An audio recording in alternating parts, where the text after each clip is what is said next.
Republic Act 7432, also known as the Senior Citizens Act of the Philippines. Abstract. Concern of all Filipino senior citizens' health, savings, and living condition has increased their population. The government reacted and addressed the problem through passing into law Republic Act No. 7432, widely known as the Senior Citizens Act of the Philippines. The said law entitles of all Filipino citizens above 60 years an equivalent discount of 20% medicines, transportation, and other important goods, and tax exemption. This paper intends to review the law. This is done by explaining the purpose, addressing the problem, loopholes, and salient features of the law. Interviews with the elderly found that the law has eased financial stress and improved access to healthcare. The respondents claim that the discount enabled them to buy medicine and essentials. However, some of the elderly face problems such as business houses not offering discounts or jeepney drivers charging regular fees or fares. One respondent said, "Some stores don't honor the discount and I don't know what to do." According to her, an OSCA spokesperson says that our law basically helps senior citizens decrease the burdens of their financial situation and improve their quality of living. She also mentioned other issues such as poverty as well as the lack of social securities for senior citizens. They suggested more strict enforcement and punishing violators if do not comply with the law. And most importantly, educating senior citizens on their rights so they could acquire all their available benefits. Despite all this, RA 7432 has improved the lives of many senior citizens. Some of which challenges may include poor compliance by businesses, lack of awareness on the law, and delayed benefits. RA 7432 is an important law to senior citizens, but it still needs improvement. Its implementation will be strengthened.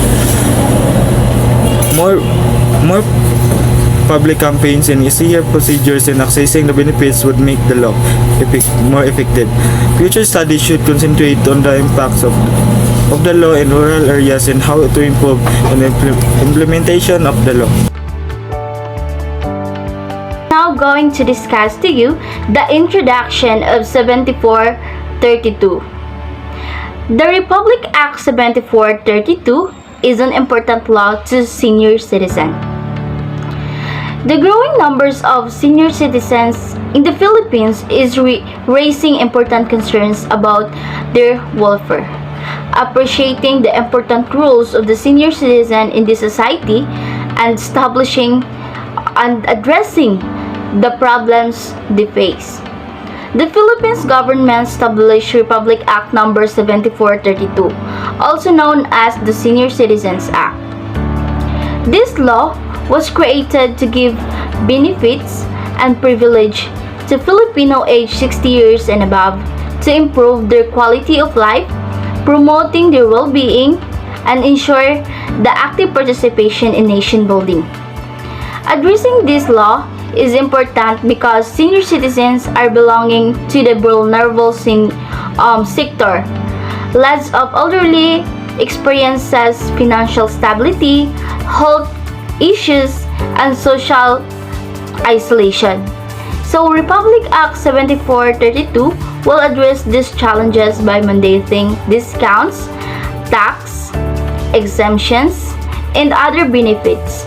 But while the law provides opportunities, there are some issues regarding in the implementation and enforcement and reviewing this legislation.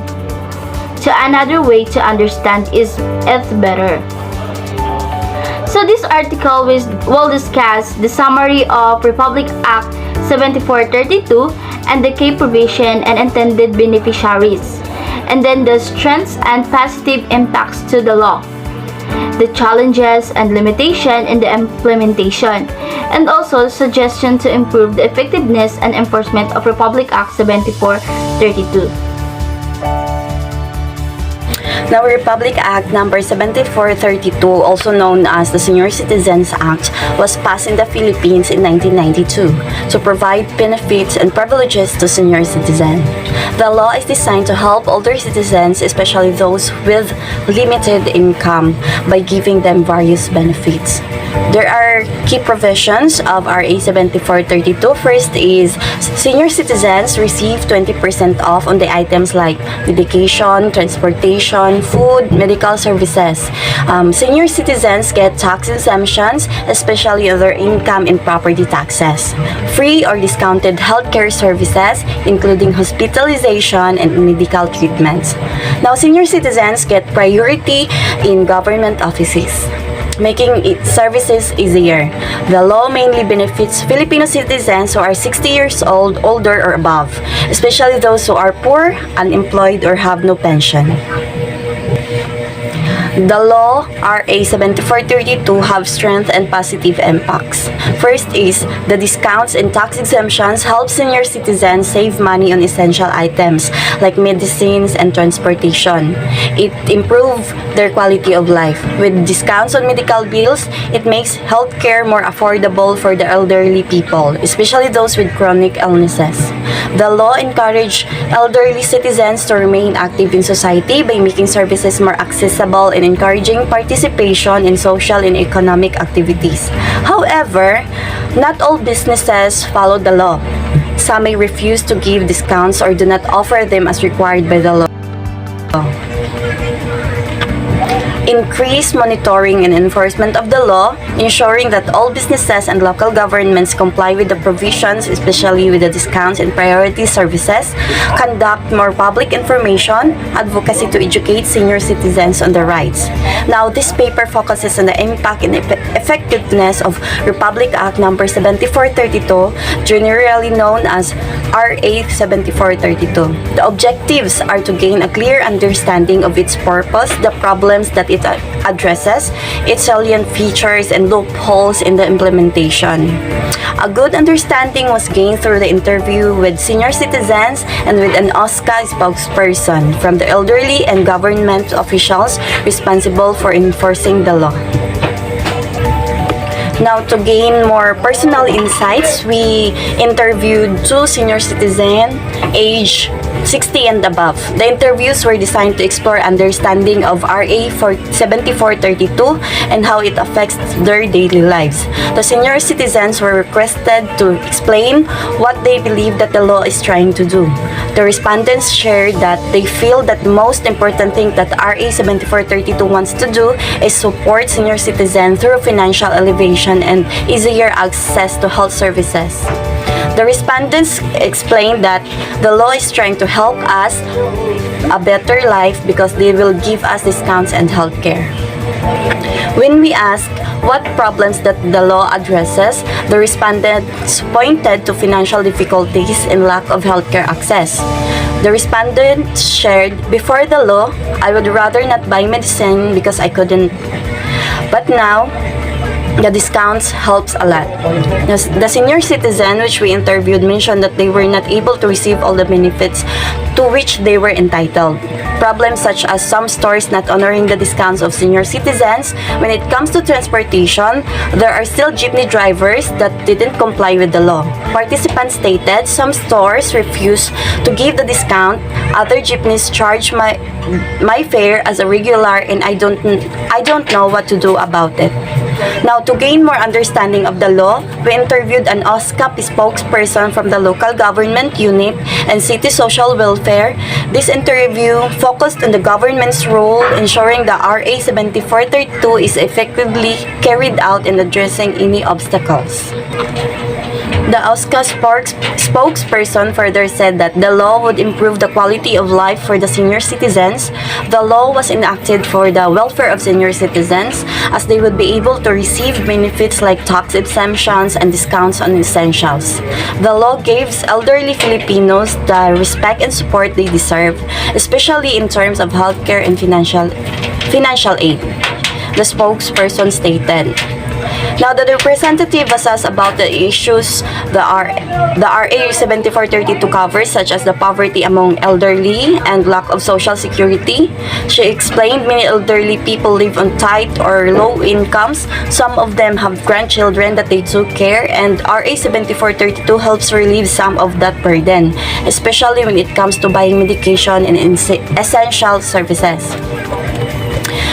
The representative also mentioned that if the law can be amended, it should be included in the law the punishment of those people who abuse the senior citizens. The representative focused on the salient features of RA 7432, like the 20% discount on transportation, medicine, and groceries. They also discussed the tax exemptions for senior citizens that provide further relief in terms of finances. These benefits make life a little easier, especially for seniors living on a tight. Good day, ma'am. This is our conclusion to Republic Act number 7432, which will determine how the law benefits senior citizens in the Philippines. The law grants these senior citizens discounts and healthcare as benefits to improve the quality of life of the senior citizens. The purpose of reviewing this legislation was to identify whether the law works effectively or needs improvement. While RE 7432 has helped senior citizens by giving them financial support and better health care, there are still problems. There are still problems on how the law is carried out. These include business that do not follow the law. Many senior citizens do not know their rights and delays in getting benefits. To make the law work better, we need to enforce it more strictly, raise awareness among senior citizens, and make sure the benefits are given on time. The finding of this review suggests that improving how the law is enforced and implemented will help senior citizens live better lives. Future research topics would include how the law affects the money and the health of senior citizens. In particular, in far-flung areas, further research should also cover the improvement of enforcement process and how to make procedures easier for senior citizens people regarding the acquiring of benefits for them. This will help decision makers make better decisions concerning the lives of senior citizens living in the Philippines.